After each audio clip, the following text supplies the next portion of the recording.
All right, let's dive in. We've got a really interesting collection of symbols to unpack today. You sent in a bunch of mission patches, and these are specifically from the National Reconnaissance Office. Most people just call it the NRO. The NRO. Yeah, and for those who might not know, they're the ones behind America's spy satellites. A pretty important organization. Oh, absolutely. And what's crazy is they've got the smallest workforce of any of the intelligence agencies, but get this, they have the biggest budget. Yeah, that's a fact that always raises eyebrows. Speaks volumes about their priorities, don't you think? For sure. So you'd think with all that, their mission patches would be, all about American pride, eagles and flags and stuff. You'd expect that, wouldn't you? But instead, we get this wild mix of symbols, occult stuff, mythology even. I don't know how to say this without sounding crazy, but some alien themes. Not crazy at all. Symbolism is a language. And in a world shrouded in secrecy like intelligence work, it's often how they communicate their values, beliefs, maybe even their intentions. Okay, so let's decode this language then. We see some familiar symbols popping up a lot, like the all-seeing eye in pyramids. Classics. Those symbols are all over the place in tons of cultures and esoteric traditions. The all-seeing eye, a lot of people see that as a divine power watching over things, or maybe just a higher power in general. And pyramids, they could mean hierarchy, enlightenment, or even secret knowledge. Right, so how do we make sense of them on these patches? They're not just randomly slapped on there, are they? No, definitely not. Look at how they're combined, where they're placed. It all adds layers of meaning. Okay, so for example, there's this patch called Sumus. It's got a rocket flying up, and it's going above this all-seeing eye that's inside a pyramid. Sumus. That's Latin for higher than the Most High. Higher than the Most High. Oh. Wow, so what are they saying here? They're above even God. It's bold, isn't it? It suggests they see themselves outside the typical power structures, maybe even claiming a higher authority. It's almost like they're saying the answer to no one, which, considering what they do... Makes you think, doesn't it? Who are they trying to impress or maybe even intimidate with these messages? Is it internal, a message to their own people? Or are they sending a signal to the outside world? Good question. Okay, so aside from the eye and pyramid combo, there are some other images that are, well, a little creepier. We see eyes, but they're not human. They're more... Reptilian. Yeah, exactly, reptilian. And there's this number, 32, that keeps showing up, written as XXEL in Roman numerals. What's the connection there? The number 32. Well, in Freemasonry, that's significant. It represents the 32nd degree, which is the last one before you hit those illuminated degrees, the ones associated with, well, let's just say hidden knowledge and transformation. Okay, so are we connecting those reptilian eyes to this idea of hidden knowledge then? Yeah. Like it's something beyond normal human understanding? It's definitely a possibility. Some people believe reptilian imagery represents a connection to, I don't know, ancient wisdom or primal instincts, maybe even a hidden lineage or something. And then you add the number 32, and it gets even more mysterious. It could be a link to secret societies or access to forbidden knowledge. Man, this is getting pretty deep. It makes you wonder how much symbolism we miss in everyday life. Oh, I'm sure it's everywhere. But it gets even more intense with some of these patches. We haven't even touched on the ones that are overtly demonic or satanic. Yeah, you mentioned those. I'm almost afraid to ask. What are we talking about here? Well, take the NRL 49 patch. Yeah. It shows this demon, horns, red skin, her hair's on fire, the whole deal. They even gave her a name. Betty. Betty. Hold on, a demon named Betty. This has got to be on purpose, right? Like they're trying to be provocative. It definitely gets your attention. And then there's the Latin inscription on the patch. Prima et magna ex casu, which translates to first and important from the fall. From the fall. Okay, now I'm really curious. What are they hinting at here? Well, the fall could be a reference to fallen angel symbolism, which pops up in a lot of occult traditions. Interesting. So we've got these themes of fallen angels, forbidden knowledge, and secret societies. It's like they're playing with fire. Well, knowledge can be a powerful, even dangerous thing, and they seem to be suggesting they're willing to go to great lengths to obtain it. Okay, hold on. There's a lot to unpack here. Maybe we should take a breath and come back to this. Good idea. We've got plenty more to explore, and trust me, it only gets more fascinating from here. I'm both excited and a little scared to see where this goes. Me too. But before we go any further down this rabbit hole, we've got to talk about the dragons and serpents. Those are some pretty universally powerful symbols, and they show up a lot in these patches. Okay, yeah, dragons and serpents. What's the deal with those? Well, they often represent primal energy, wisdom, transformation, and even danger. It really depends on how they're depicted. And of course, the inscriptions give us clues too. Right, context is everything. So let's start with the one where a dragon is wrapping itself around the earth. And the inscription is that all your base are belong to us. You got it. That internet meme right on the patch. It's funny, but also kind of creepy considering what the NRO does. It is. It's like they're acknowledging their ability to spy on the whole planet, but with a weird sense of humor about it. Yeah, global dominance with a wink and a nod. Not exactly reassuring. Okay, so what about the one where a dragon is shooting lightning bolts at Earth? That one seems a bit more threatening. Oh yeah, that one's got a serious vibe. The Latin phrase there is procul este profani. Basically, it means away with the profane. So a warning to stay away, maybe even a threat, like they're protecting their secrets and they're not afraid to use force. Exactly. It feeds into that idea of a hierarchy of knowledge, with them at the top guarding the gates. We've got dragons controlling the Earth, shooting lightning bolts, and telling people to stay away from their secrets. Are you seeing a theme here? Definitely. It's all about power, control, maybe even a sense of elitism. It's a lot to think about. But we're not done yet, right? You mentioned something about aliens. Yes. And these patches are especially interesting because they feature a very specific type of alien, the gray. Full disclosure, I'm a bit of a sci-fi nerd, so this is right up my alley. Yeah. What's the significance of them showing up on NRO patches? Well, one patch just shows a gray with the inscription Odorant Dum Metuant.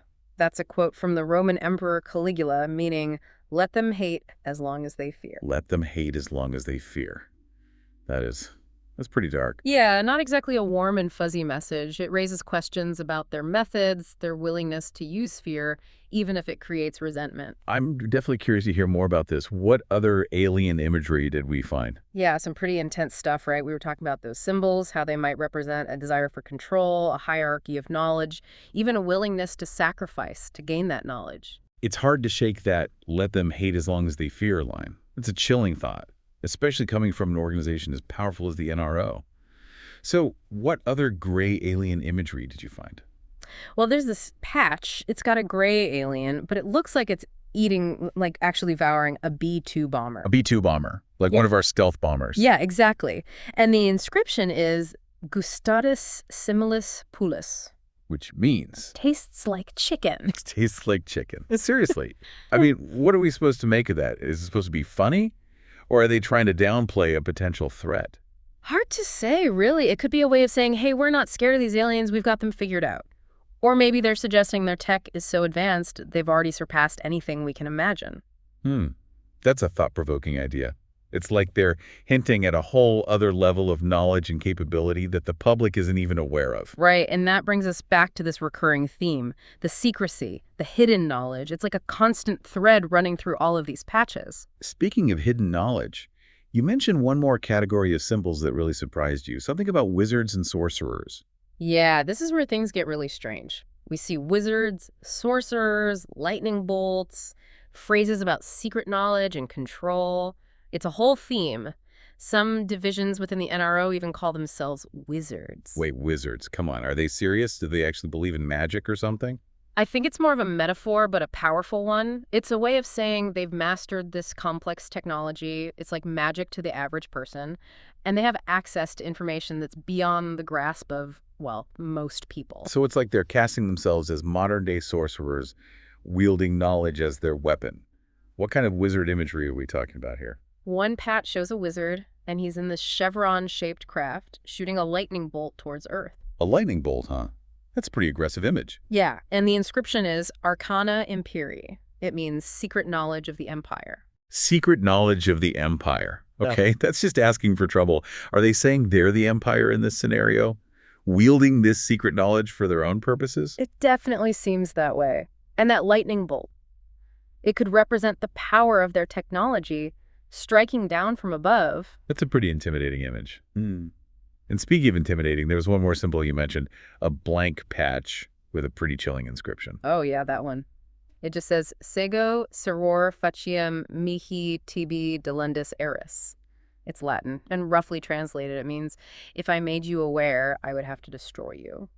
If I made you aware, I would have to destroy you. Wow. That's not even subtle, is it? It's like a straight-up threat. A warning about the dangers of seeking forbidden knowledge. Exactly. It circles back to that theme of secrecy, protecting their knowledge at all costs. And it implies that there's real danger associated with these secrets. It's like we've stumbled into a spy thriller. Secret societies, hidden agendas, threats hidden in symbolism. Hmm. It's all a bit much. Well, truth is often stranger than fiction, right? Especially when you're dealing with organizations that operate in the shadows. No kidding. We've got all-seeing eyes, pyramids, reptilian figures, demons, dragons, serpents, gray aliens, wizards, and now we've got threats of destruction. What are we supposed to make of all this? That's the million-dollar question, and I don't think there's a single answer that's going to satisfy everyone. These symbols, they can be interpreted in so many different ways. It depends on your perspective. So where does that leave us? What are we supposed to tell our listeners? What's the takeaway here? I think the main takeaway is that these patches, they're not just decorations. They're a form of communication, a way for the NRO to express things that they can't say directly. Maybe they want to intimidate their rivals or inspire their own people, or maybe they're trying to communicate with something or someone beyond our understanding. Wow. Okay, I need a minute to process that. But I think you're right. These symbols, they're definitely meant to provoke a reaction, to make us question what we think we know. Exactly, and I think that's a good thing. We shouldn't just accept things at face value. We need to dig deeper, ask questions, and be open to the possibility that there's more to reality than we can see on the surface. Well said. It's been a wild ride so far. But we're not done yet, are we?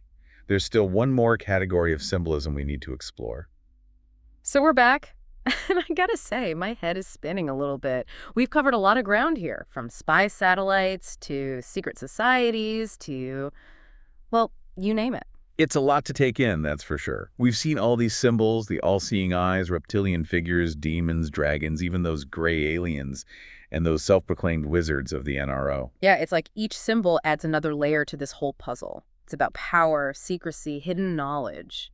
But it's also confusing, like who are they really talking to with these symbols and what are they trying to say? Right. Are they trying to scare off their rivals? Or maybe inspire their own people? Yeah. Or maybe they're communicating with something or someone that we just don't even understand. Okay, before we go too far down that road, you mentioned one last category of symbols we need to talk about. What is it? Well, it's not so much a specific symbol, but more of a theme that pops up when you look at all these patches together. They seem to be really focused on time. Time. That's interesting. What makes you say that? Well, a lot of the patches have these time-related symbols, hourglasses, clocks. Some even have specific dates or references to, like celestial alignments. It's like they're really aware of time passing, the cycles of time, and maybe even ways to manipulate time. Do you think it's because of their intelligence work? Like maybe it reflects their focus on predicting threats, staying ahead of the game? Could be. I mean, intelligence gathering is all about understanding patterns, predicting outcomes, trying to influence things before they happen. But some of those symbols, especially the ones connected to occult stuff or mythology, they suggest a deeper connection to time. Like it's more than just observing it, it's about trying to control it. I know what you mean. It's like they're saying they have access to knowledge or maybe even technologies that could let them mess with time itself. And that's getting pretty sci-fi. Hmm. Manipulating time. Are they suggesting they can actually do that? Well, who knows? But these are the people who operate spy satellites, develop super advanced surveillance tech. They go to the edges of what's possible to gather information. Makes you wonder what secrets they're keeping. What kind of knowledge could justify using these powerful and often pretty unsettling symbols? Right. It's like a glimpse into a world where power and knowledge are totally intertwined. The line between science and magic gets blurry, and even the nature of time itself might be up for grabs. Okay, well, I'm officially overwhelmed. We've gone from spy satellites to secret societies, ancient gods, time travel.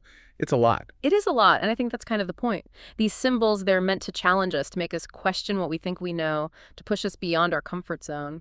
So where does that leave us? What should our listeners take away from all of this? I think the most important thing is to remember that symbols are powerful. And the people who use them, they understand that power. These patches, they give us a peek into the mindset of the NRO, their obsession with power, with secrecy, with knowledge. But they also remind us that there's always more than meets the eye. There are hidden messages all around us, and it's up to us to try and figure them out, to decide what they mean for us. It's like a wake-up call, right? Yeah. Pay attention to the symbols around you. Don't just take things at face value. Think critically, ask questions, and be open to the possibility that reality is much stranger and more complex than we often think. Exactly. That's the spirit of a true deep diver. Never stop exploring, never stop questioning, and always be open to the mysteries that lie hidden beneath the surface. Couldn't have said it better myself. Thanks for taking us on this incredible journey it's been. Mhm. Well, mind-blowing, to say the least. My pleasure. And to all our listeners out there, keep exploring those NRO patches, see what you can uncover, and let us know what you find. And remember, knowledge is power. But it's also a responsibility. Use it wisely, keep questioning everything, and never stop exploring the hidden depths of our world.